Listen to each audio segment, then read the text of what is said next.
अस्सलाम वालेकुम स्टूडेंट्स, कैसे हैं आप लोग। आज का जो हम यूनिट स्टार्ट तो कर चुके थे 5 यूनिट नंबर 5। जो आज हमारा टॉपिक है वो एक्सरसाइज 5.4 का है, जो कि स्टेटमेंटल क्वेश्चन है। इस क्वेश्चन एक्सरसाइज का क्वेश्चन नंबर फर्स्ट और जो क्वेश्चन नंबर 7 है वो बिल्कुल सेम है। ठीक है, तो मैं क्वेश्चन नंबर फर्स्ट आपको समझा देती हूँ कि area of square is this, calculate the length of it side. यानी कि उसने आपको एरिया ऑफ स्क्वायर दे दिया है और वो कहता है कि कैलकुलेट करें उसकी जो साइड की लेंथ है ना, वो कैलकुलेट करनी है। सबसे पहले तो सोल्यूशन से पहले मैं आपको बताती चलूँ कि स्क्वायर क्या होता है। प्रीवियस क्लासेस में भी आप पढ़ चुके हैं कि स्क्वायर एक ऐसी शेप होती है जिसके अंदर तमाम साइड जो होती हैं वो आपस में इक्वल होती हैं in length. This is a square. देखें, इसमें अगर एक साइड हमारे पास 2 सेंटीमीटर है तो इसकी प्रीवियस रिमेनिंग जो 3 साइड्स हैं वो भी 2 सेंटीमीटर ही होंगी। तमाम साइड्स की लेंथ जो है वो इक्वल होगी। ठीक है, तो ये होता है हमारे पास एरिया स्क्वायर। ठीक है, अब एरिया ऑफ स्क्वायर जब फाइंड करना है तो एरिया जो ये तमाम चीज़ों इन तमाम साइड्स का होता है। ठीक है, तो एरिया के अंदर हमारे पास जस्ट लेंथ ही आ रही हैं और कोई ब्रेथ नहीं आ रही, क्योंकि लेंथ भी ब्रेथ के इक्वल होती है, ब्रेथ भी लेंथ के इक्वल होती है, तो इस वजह से इसके अंदर लेंथ ही हैं सारी। तो अब हम सोल्यूशन में सबसे पहला काम क्या करेंगे कि area of square is equal to this, length हमने फाइंड करनी है। नेक्स्ट हम लिखेंगे जो हमारे पास चीज़ गिवन है हम उसका फार्मूला लिखेंगे। हम लिखेंगे area of square is equal to length multiply by length. ठीक है बेटा, एरिया ऑफ स्क्वायर के नीचे उसकी वैल्यू पुट कर देनी है। लेंथ मल्टीप्लाई बाय लेंथ को आप चाहे एक्स से शो करें, एल से शो करें, आपकी मर्ज़ी है।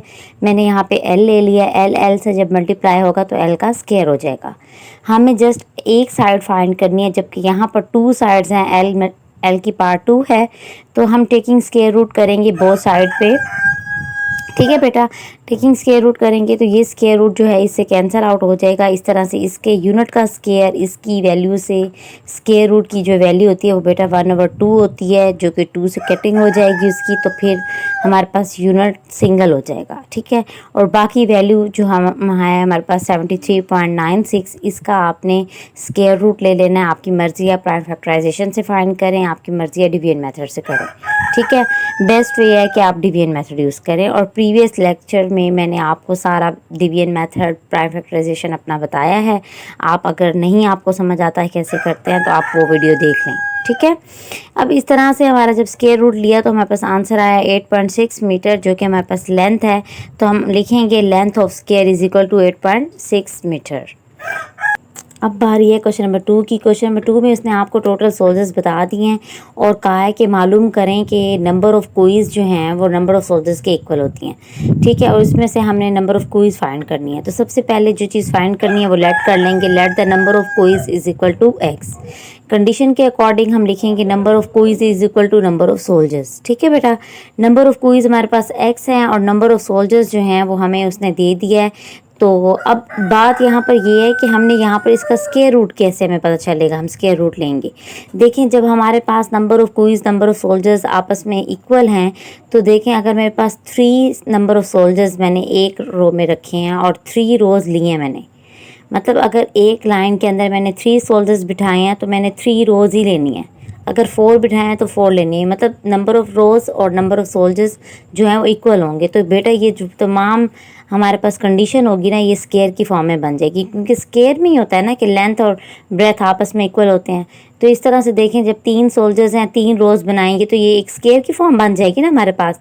तो इसी तरह से बेटा हम स्क्वायर रूट फाइंड करेंगे इसका, और फिर स्क्वायर रूट जब लेंगे तो आंसर हमारे पास 18 आएगा। Number of squeeze is equal to 18, ये हम लिखेंगे। इसका एक और मेथड भी है सोल्यूशन करने का, वो ये है कि number of queues is equal to x.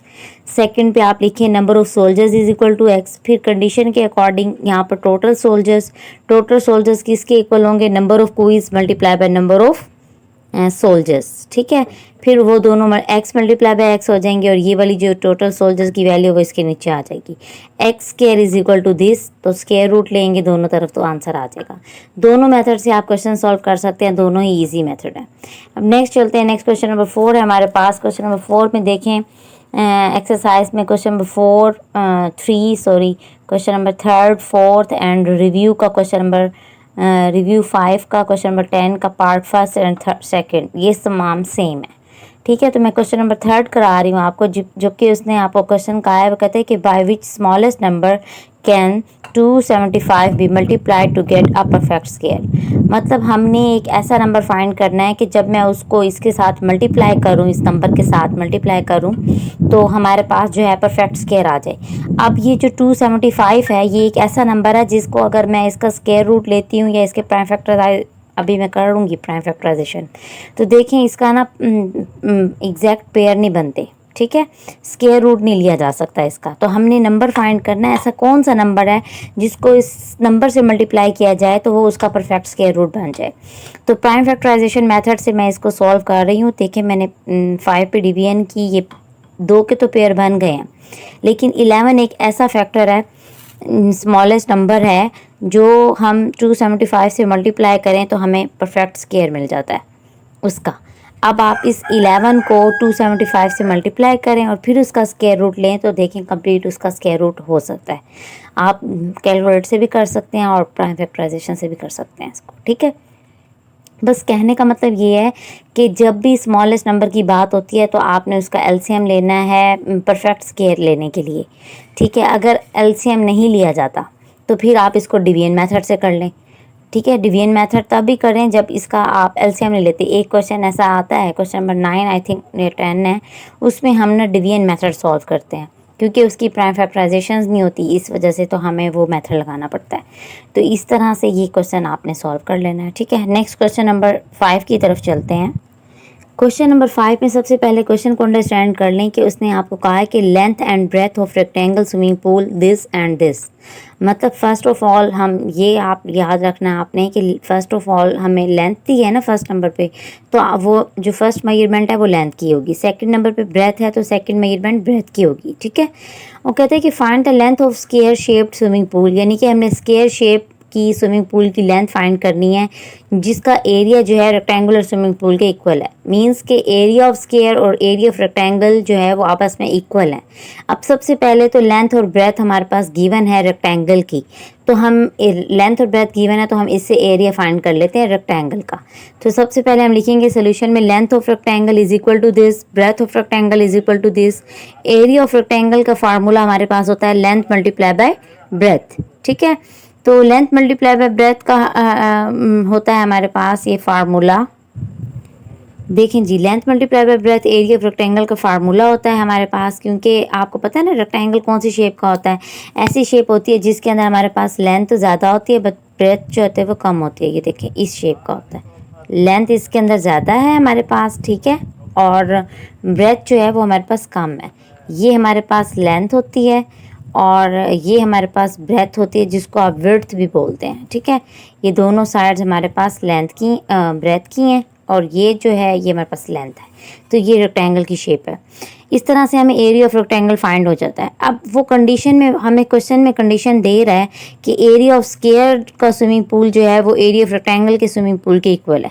तो अब आपको पता है एरिया ऑफ स्क्वायर किसके इक्वल होता है, एरिया ऑफ स्क्वायर यानी कि स्क्वायर के अंदर तो तमाम लेंथ्स होती है ना, तो फिर जब हम एरिया फाइंड करेंगे तो उसमें लेंथ ही आती है जस्ट, तो length multiply by length is equal to area square का रेक्टेंगल का जो हमने आंसर निकाला है वो हम लिख लेंगे यहाँ पे।